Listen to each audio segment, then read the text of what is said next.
I've learned that you don't have to love a monster to keep it alive. You just have to feed it. Kindness, a secret, a little hope. Some monsters live in the woods. Others live in the quiet places inside us, waiting to be noticed. And once you start feeding them, you become part of what they are.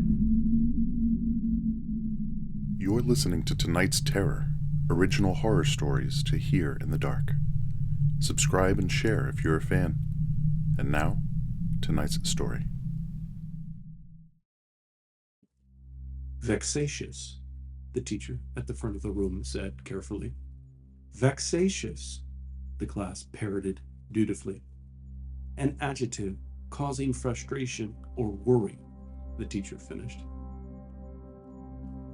Mr. Dooley was known for his vocabulary quizzes. Teddy could feel another one coming soon. Of all the 7th grade teachers, Teddy had hoped to avoid Mr. Dooley. When the yellow envelope arrived in the middle of the summer, he knew his schedule was inside. He'd torn it open without reading the name or address, something his mother had corrected him on more than once. And just like he'd predicted, there it was in black type. Teddy Forrester, 7th grade, 2003 academic year. Mr. Dooley, room 201. The school year had begun unremarkably. The class seemed manageable, and Teddy even thought Mr. Dooley was funny, once in a while. By the end of September, however, it was clear that the vocabulary quizzes would be relentless, and the list of words were voluminous, a word Teddy had struggled to learn weeks before. Voluminous, Teddy thought, and now vexatious. There's no way I keep these straight for the quiz. The bell rang, and Teddy's classmates stuffed folders, papers, and pencil cases into their backpacks. Teddy tucked the new vocabulary sheet into his red English folder and made a note for himself in his planner. He was in no hurry. No one waited in the hall to debrief the injustice of the homework or gossip about who would make the JV basketball team with him. Teddy had one friend. That was Noah Barksdale, and he went to the private school in the next town. He felt like he had been on the cusp of making a few friends last year, but that hope had melted away, like so much else last summer. Teddy, how are you doing? It was Mr. Dooley. He'd sat down at his desk and crossed one leg over the other, like the number 4. Teddy paused but didn't speak. He looked at the teacher, wide-eyed, waiting for the real question. Mr. Dooley continued, I can imagine things have been tough at home. I just wanted to say we're all so sorry, and that we keep your family in our thoughts. The words sounded heartfelt, as though he'd been thinking about them for a long time. Thanks, Mr. Dooley, Teddy said with a sad smile, but he didn't move. Now that the adult was talking to him, he felt like he needed permission to leave. Okay then, Mr. Dooley said mercifully.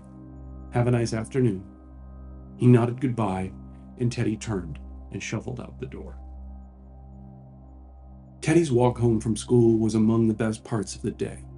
He was alone, but not alone like in the lunchroom, or alone like in gym class when the kids chose teams. Satisfactorily alone, he thought. Another tough vocabulary word. His walk home was solitary in a way that felt acceptable. His house was just under a mile from the school. He could cover that ground in about 20 minutes if he didn't stop or divert his course. He often found diversions. Teddy cut across the playground and tennis courts behind the school. A line of tall, thin pine trees stood at the boundary of the property.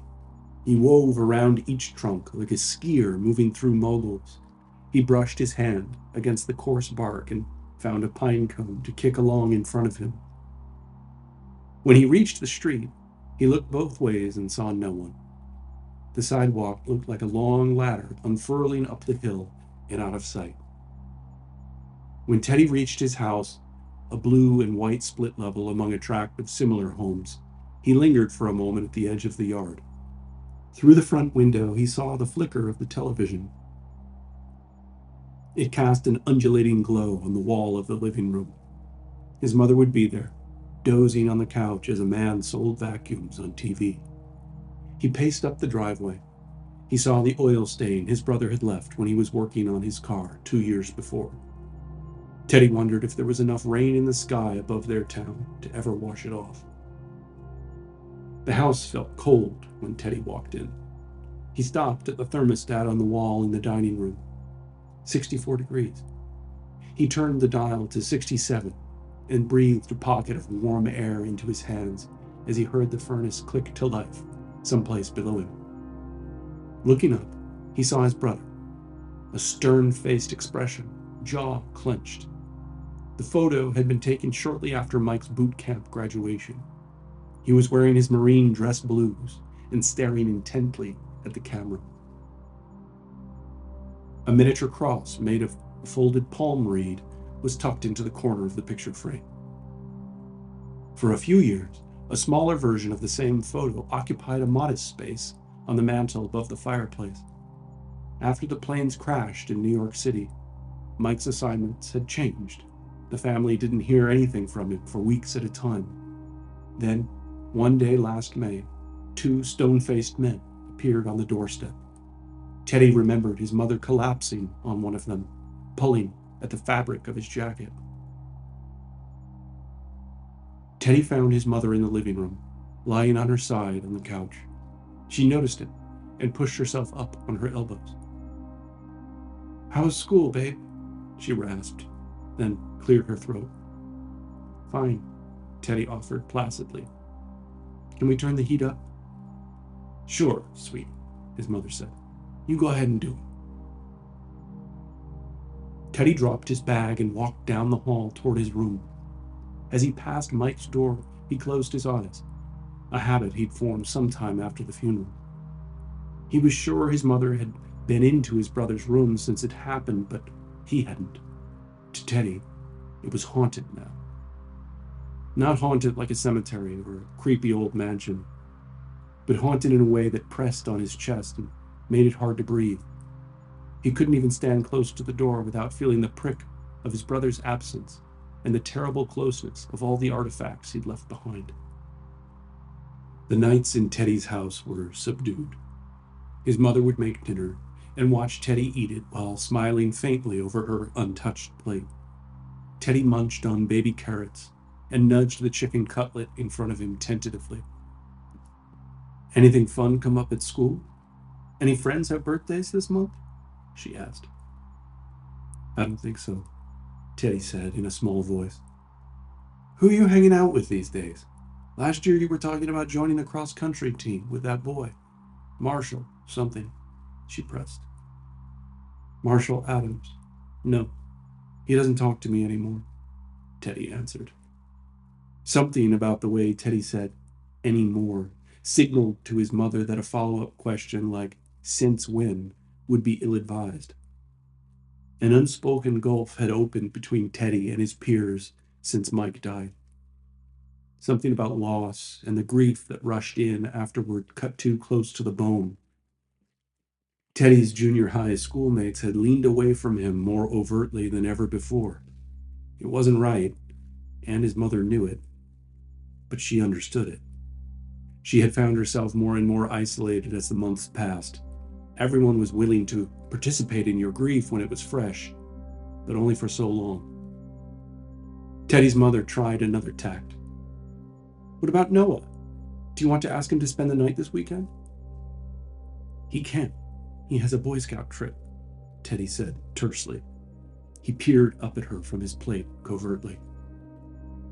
"Don't," was his mother's reply. The subject had been raised before. Teddy wasn't going to be joining the Boy Scouts. They'd argued about it for a month, and finally he understood. He'd heard his mother speaking to Noah's mother one afternoon after the two had seen a movie together. He and Noah had their faces pressed against the glass of the laser tag center next to the Cineplex. Teddy hadn't caught everything they spoke about, but one thing his mother said drifted to him. His ears had pricked up because her voice had begun trembling. The thing it did when she talked about Mike. "I just can't see him in the uniform," she'd said. The next day was Friday.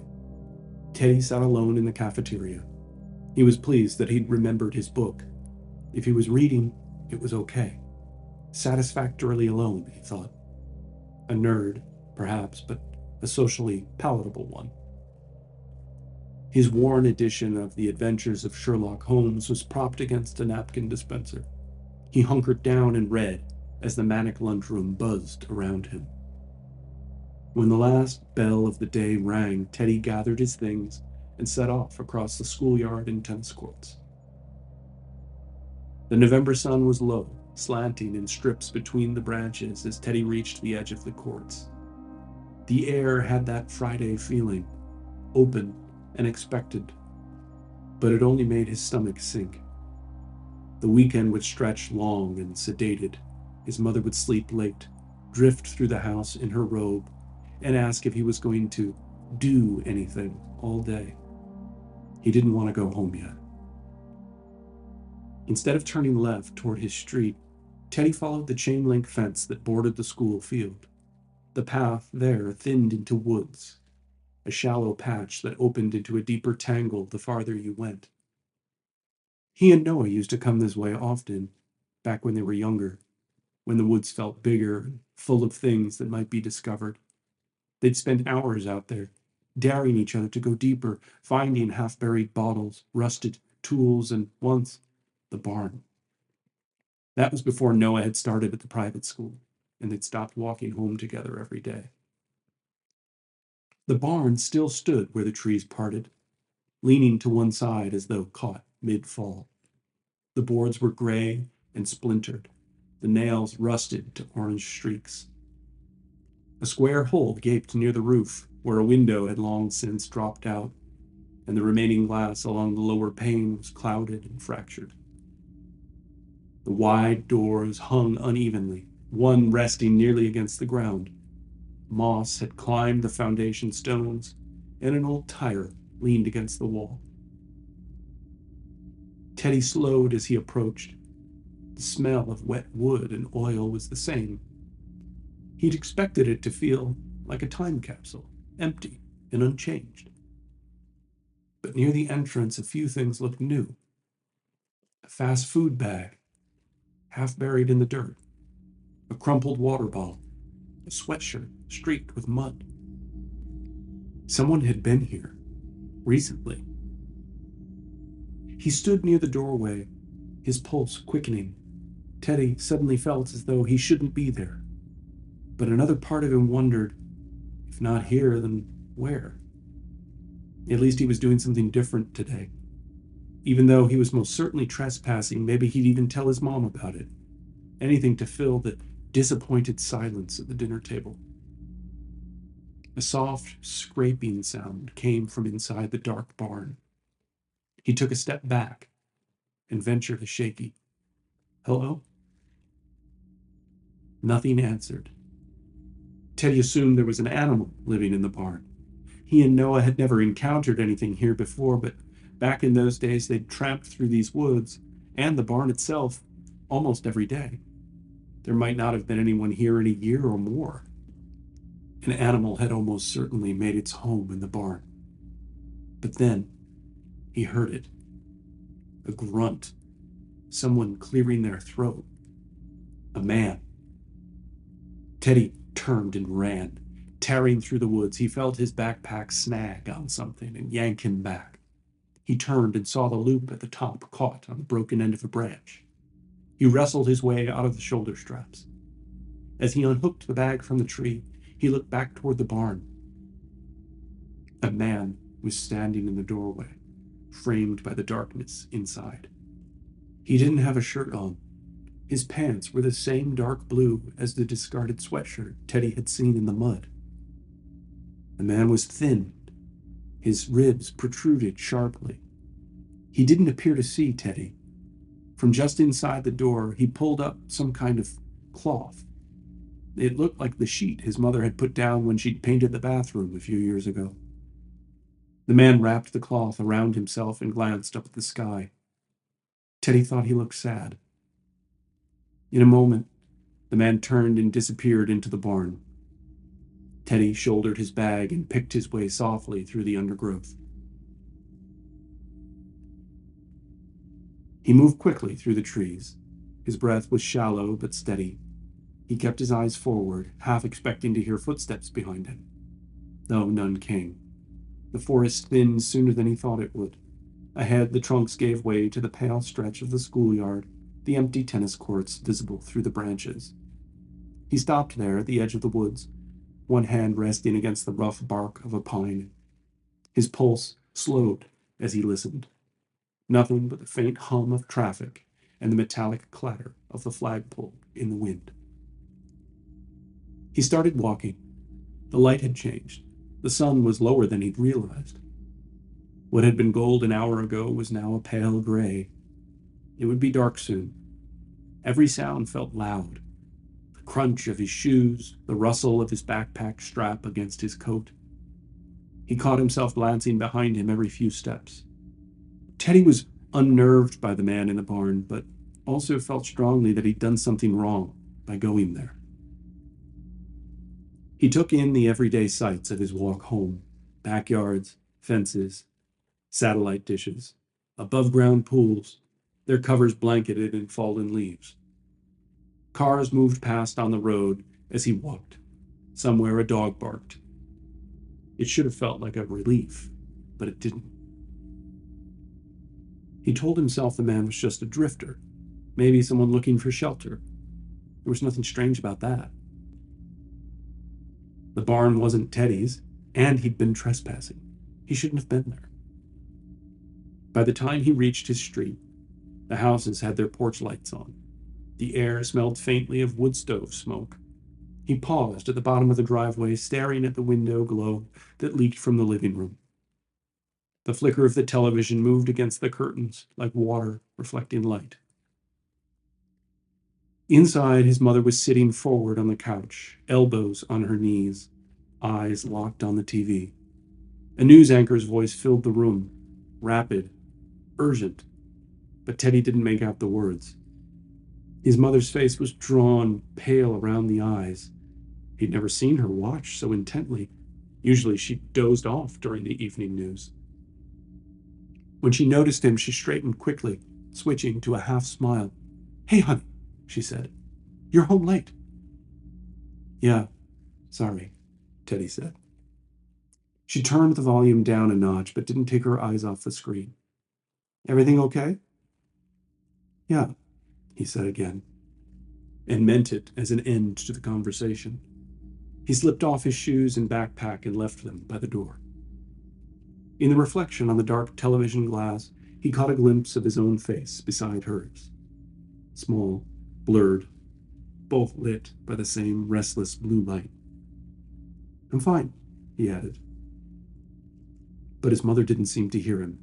Her eyes stayed on the screen, lips parted. Teddy stood there a moment longer, then turned down the hallway toward his room. He shut the door and sat on his bed without turning on the light. His heartbeat still felt uneven, as though he hadn't stopped running. His room was dim and quiet. From down the hall came the muffled drone of the television. He didn't think much about what she'd been watching. He didn't think about the barn either, not directly. But that night when he closed his eyes, he saw the man again, standing in the doorway, his ribs shining like pale cords in the dark. The man hadn't looked angry or wild, just lost. Teddy recognized the expression. It was loneliness, the same look he sometimes wore when he thought no one was watching. Teddy woke before the furnace came on. The house was dim and cold. For a while, he just lay still, listening to the pipes tick behind the walls. His mother's door was still closed. Down the hall, the television murmured softly, the same voice that had filled the room the night before. Teddy never asked why she left it on all the time. Part of him knew. He looked toward his backpack on the chair. The thought had been with him all night, growing clearer each time he woke and turned over. The man hadn't looked dangerous, only thin, sad and shivering as he stood on the barn's dirt floor. He wondered when the man had eaten last. Teddy went to the kitchen and stood in front of the refrigerator. A carton of milk, leftover chicken, apples, a half loaf of bread. He packed the bread, an apple, some granola bars into a paper bag. Then he hesitated, staring at the pantry shelf where his mother kept canned soup. He added one to the bag, then a spoon. He looked out the window. Outside, the wind was stirring leaves into miniature cyclones. The sky was a pale gray. At the bottom of the stairs, he stopped. The door to his brother's room was closed, same as always. Teddy touched the doorknob, expecting it to be locked, though it never had been. It turned easily in his hand. Smell met him first, faint dust and detergent, a lingering trace of cologne. The bed was neatly made, the corners tucked sharp. He thought of how Mike had told him about the precision required at boot camp. Teddy glanced around as if he'd never seen the room before. It was pristine, far cleaner than it had been in all the years his brother lived in it. His mother must have come in sometimes, though he'd never seen her do it. A stack of folded clothes sat on the dresser. Teddy stood there a long time before crossing to them. He chose a sweater, gray, thick knit, and soft from wear, and a pair of jeans from the top of the stack. Teddy pushed his face into the sweater and inhaled. His breath caught in his chest, and he stifled a sob. He looked toward the framed photograph on the desk. Mike in uniform, smiling broadly, not so serious as the photo in the hall. Teddy half expected his brother to speak, to ask what he was doing. "You would do the same," he whispered to the empty room. He rolled the clothes up tightly and placed them in his backpack next to the food. Before leaving, he glanced around the room once more. The books lined on the shelf, the neat rows of trophies. Then he stepped out and closed the door behind him. Frost rimmed the edges of the tennis courts as he crossed behind the school, the paper bag rustling inside his pack.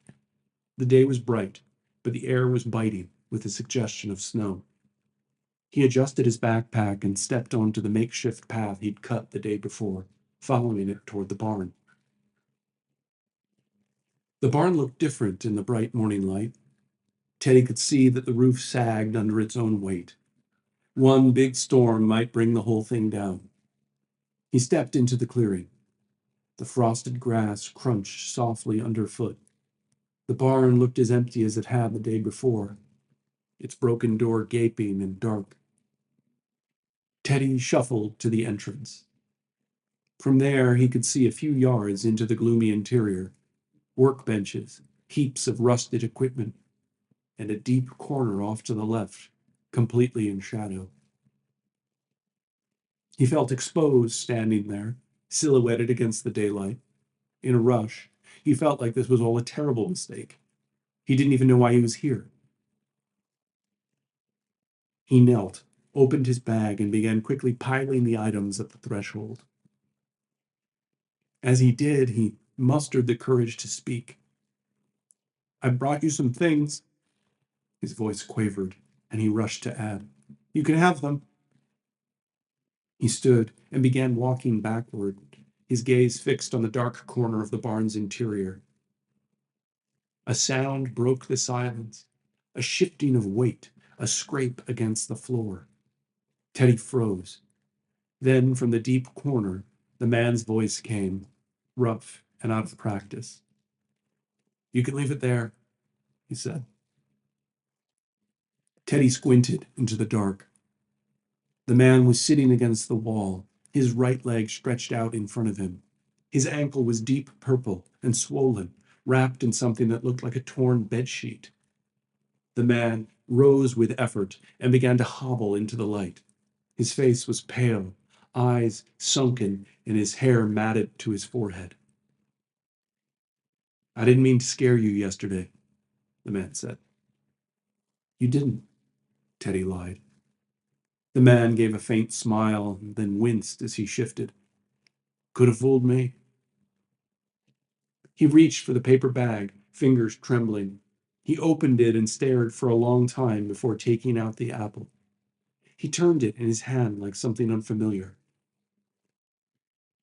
This is a lot of stuff. People throw things away, he said. His voice was hoarse but calm. Not just food. He bit into the apple and chewed slowly. You're not like that, are you? Teddy shook his head. He didn't know what to say. The man nodded as though the answer mattered deeply. I can't move much. Not with this. He gestured to his ankle. Shouldn't you go to a hospital? Teddy asked before realizing how stupid he sounded. The man's eyes flicked toward him. That's not an option. Something in his tone, too quick, too flat, made Teddy's stomach tighten. I'm not going to hurt anyone, the man added, but I can't have people knowing I'm here. You understand? Teddy hesitated. The man's gaze pinned him, steady but tired. I just need a little time. You don't need to tell anyone. You can do that for me, can't you? Teddy nodded slowly. I won't tell. The man relaxed, or seemed to. Good. You're a decent kid. He bit into the apple again, juice running down his wrist. Decent's rare. Unsure how to respond, Teddy changed the subject. The clothes are my brother's. I thought you might be cold. Won't your brother miss them? The man asked pointedly. Teddy looked at the ground. No. Then he stepped back toward the trees. I should go. Sure, said the man. Thanks for the supplies. As Teddy broke into the brush, he felt the man's eyes on him. Then the voice came again, sharper this time. I mean it. Not a word. Teddy didn't answer. He pushed on through the trees. The house was quiet when Teddy got home. The television was off for once. A stack of dishes crowded the counter, and his mother's shoes sat beside the couch, one on its side. Her bedroom door was closed. A sliver of light cut across the hallway carpet from underneath. He stood in the kitchen for a moment, waiting for her to call out, but she didn't. He poured himself a glass of milk and drank it at the sink. The sound of the refrigerator humming filled the silence. When he finished, he rinsed his glass and left it upside down to dry. Upstairs, the house creaked with the wind. Teddy lay on his bed and stared at the ceiling. He wanted to tell someone what had happened, but there was no one. Noah was busy with the Boy Scouts and all the homework that private school assigned. His mother was sleeping more often now. He would keep the secret, like he'd promised. In a way, it felt good. It was like a second heartbeat that he could carry everywhere and never be quite so alone. 2 days later, he sat at his desk in Mr. Dooley's classroom. Okay, this one is an adjective, Mr. Dooley said, writing in block letters on the board, causing frustration or worry. A few students answered, vexatious, their voices rising and falling together like a tired chant. Teddy mouthed the word without a sound. He'd already memorized it. Across the room, chairs scraped and notebooks fluttered. Someone whispered and someone laughed. Teddy felt their glances pass over him the way wind moves through grass, here and then gone. There was a moment last spring when it seemed he'd been invited in. A few boys had talked to him about joining the cross-country team. Then, his brother was dead, and Teddy's life became a parade of mourning. Now he'd been gone too long from their orbit, and there was no way back in. Mr. Dooley was talking about context, about how vexatious could describe a teacher's patience or a student's habit. Teddy wondered if it was him. if he was vexatious to everyone, to his mother, to Noah, to the whole world. When the bell rang, he stayed behind long enough to let the crowd thin, then slipped out into the cold air. Without knowing why, he went to the barn. The woods were dark that afternoon. Clouds pressed low overhead. He found the path easily, his own feet matting the way with each trip. The barn stood just as he'd left it, crooked, quiet, waiting. The man was awake when he arrived, sitting against the back wall, his injured leg stretched in front of him. He'd put on the jeans and sweater. They hung loose on him, the sleeves a bit too long. "You're back," the man said. "I just wanted to make sure you were okay." "I'm still here," the man said. "That's something." Teddy lingered a few feet away. "Can I ask you something?" "Sure." "Why are you here?" The man's eyes flicked toward the trees and then back. "That's a long story," he said. "Mostly a misunderstanding." "What kind of misunderstanding?" The man smiled faintly. "The kind where someone says you did something you didn't do." He looked down, rubbing his hands together. "You ever have people talk about you like they already know the truth?" Teddy shrugged. "I guess. Probably." "It's like that," the man said. "You'll learn that people don't really see you. They just see what they want." Teddy nodded, though he didn't fully understand. The man studied him for a moment. "You don't have many friends, do you?" Teddy blinked, caught off guard. "Not really." "It's not always a bad thing. People can be cruel when they get bored. I used to think being alone was the worst thing in the world. Now I'm not so sure." Teddy didn't know how to answer. He glanced down at the brown, matted grass. The man smiled again, small and knowing. "You get it," he said softly. "You're different. That's not a curse, no matter what they tell you." He was tossing a rusty can back and forth from hand to hand. Teddy shifted his backpack higher on his shoulder. "I should go." "If you come again," the man said, "you think you can bring me a knife? Some of the food you brought would be easier to eat if I had one. I could punch open the can of soup, too." He was still smiling, but as he spoke, his hands closed around the empty can, thumb tracing the sharp edge. Teddy could see a bright bead of red form on the man's thumb. "Feels wrong not to have one," he added. "Okay," Teddy said. When he looked back, the man was already staring into the dark of the barn. The next few days blurred together. Teddy went to school, came home, finished his homework. His mother asked if he'd eaten. Then he fell asleep in front of the TV. Each night he thought of the barn, the man's voice, the way he'd traced the sharp edge of the can. On Thursday, he opened the top drawer of his brother's desk. The pocket knife was there, folded neatly beside an old compass and a stack of photos from high school.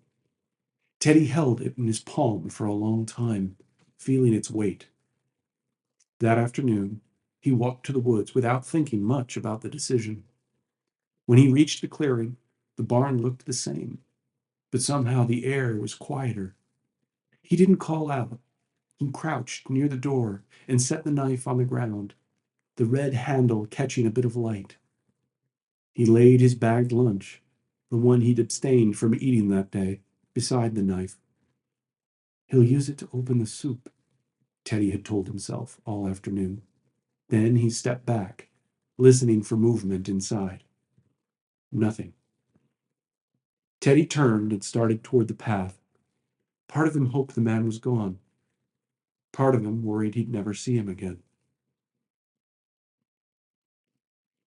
It was that night that he finally saw Noah again. It felt like a choreographed meeting, perhaps at his own mother's urging. Noah and his mother arrived for an early dinner. The boys played GameCube on TV while their mothers murmured in the kitchen. They seemed worried about something. As he often did, Teddy assumed it was him. All the adults had been on edge lately, though. Even Mr. Dooley had been less jovial. Teddy felt like he had nothing to say to Noah. The silence between them grew. He could already feel the friendship dimming. The next time Noah's mother was invited for dinner, Noah would tell her he didn't want to come. "There's a man in the barn," Teddy blurted.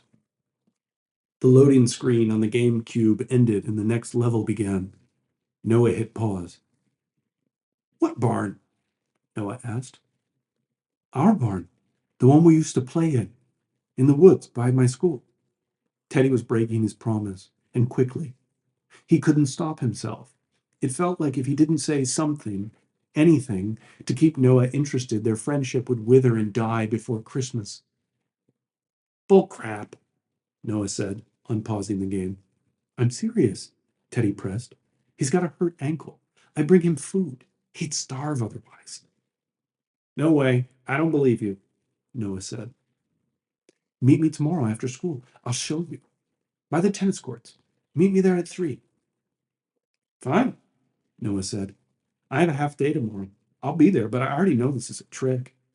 I don't want to play out there anymore. We're not 10 anymore." "Me either. I'm not trying to make you. You can meet him. It's kind of weird, but I like him." "You're the weird one," Noah said with a smirk. When the bell rang at 2:30 the next day, Teddy felt a strange mix of excitement and dread.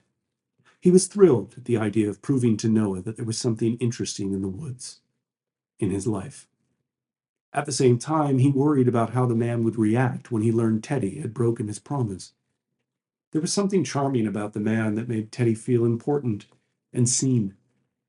There was also something sinister about him, the edge in his voice, the shadowy explanations for his bizarre presence in the woods, the busted ankle he seemed uninterested in fixing.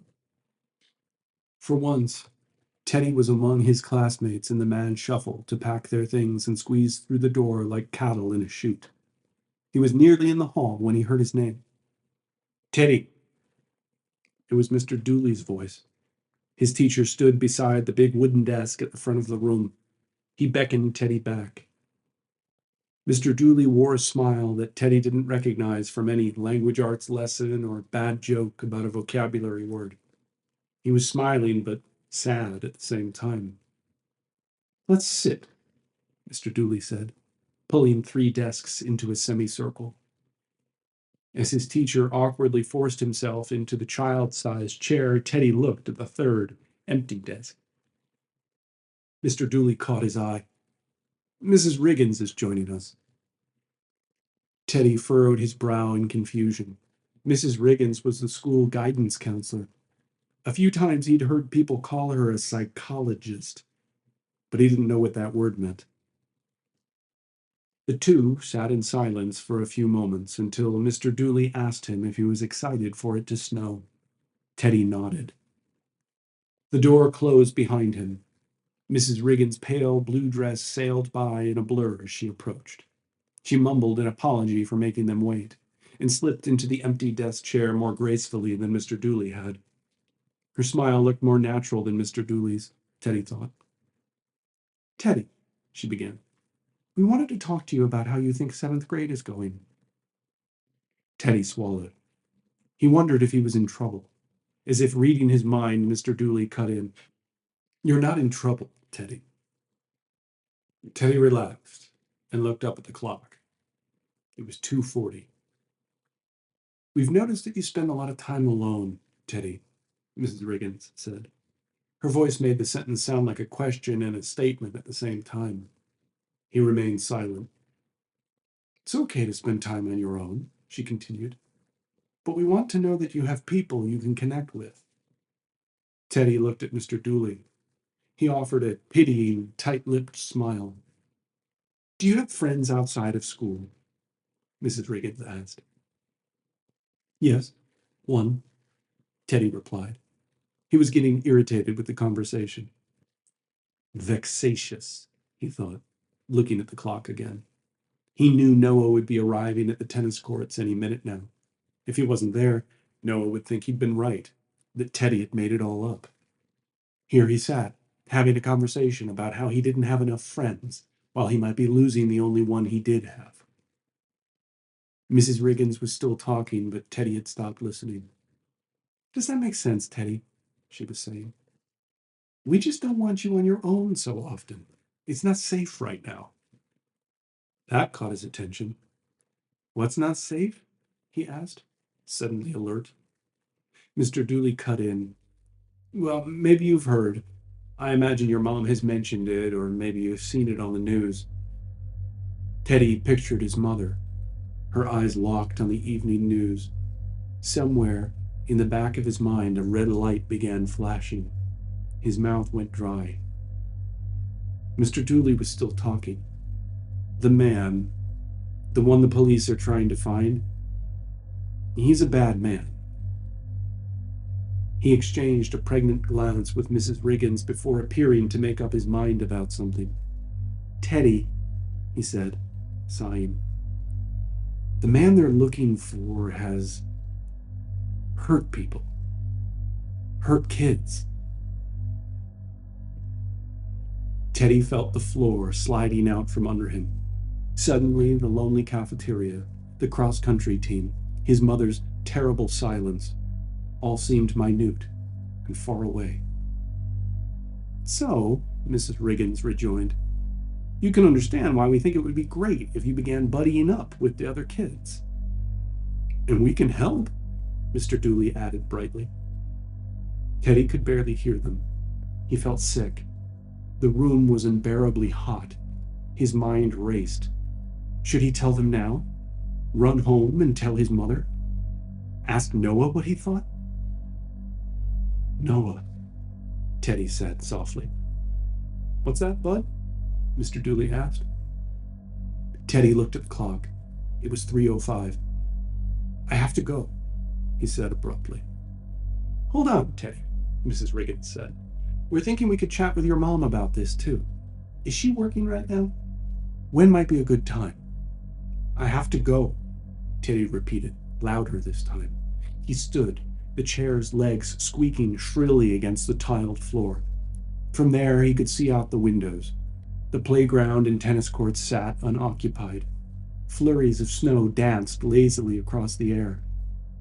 Teddy squinted. He could see something out of place near the trees beyond the tennis courts. A smudge of yellow. He walked dumbly toward the classroom windows until his waist bumped the low bookshelves that bordered them. It was Noah. He was alone. His winter jacket and matching gloves stood out garishly against the woodline.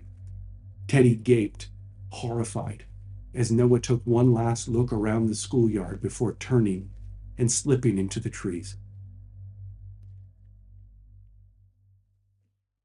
Teddy was running. He'd shed his backpack while crossing the field behind the school. It sat quietly, gathering snow, as the little boy tore towards the trees. Inside, Mr. Dooley stood behind the wall-mounted classroom phone, shouting into the receiver. Moments before, Teddy had shoved past him on his way to the door. The boy had been shrieking and crying uncontrollably. Before he was down the hall and gone, the two adults had already assembled a grim understanding of his panic. The man! He's in the woods behind the school.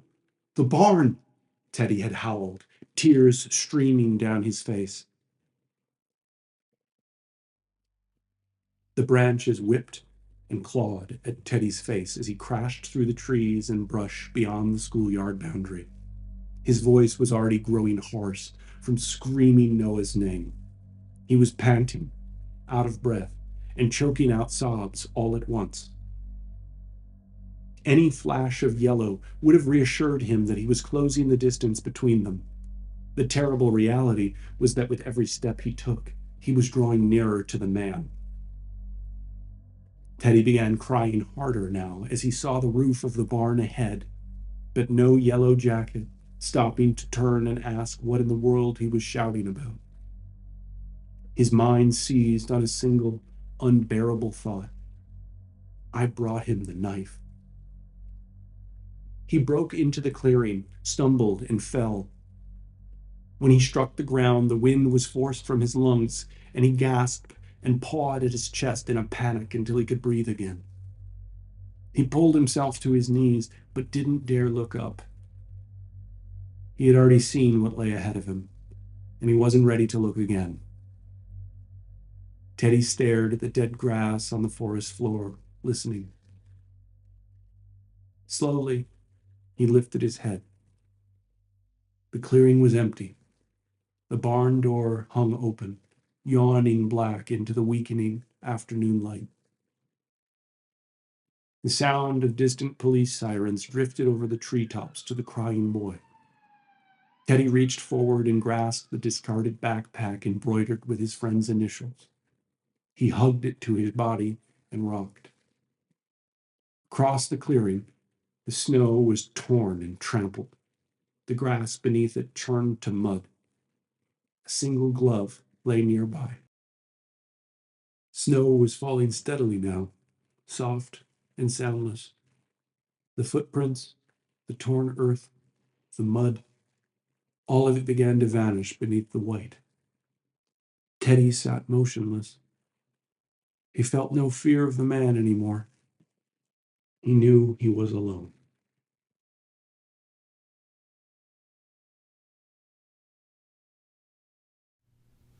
Thanks for listening to tonight's Terror. If you enjoyed the story, follow, rate, or review on your favorite podcast platform. It helps new listeners find the show. Visit tonightsterror.com for more. Until next time, sleep well.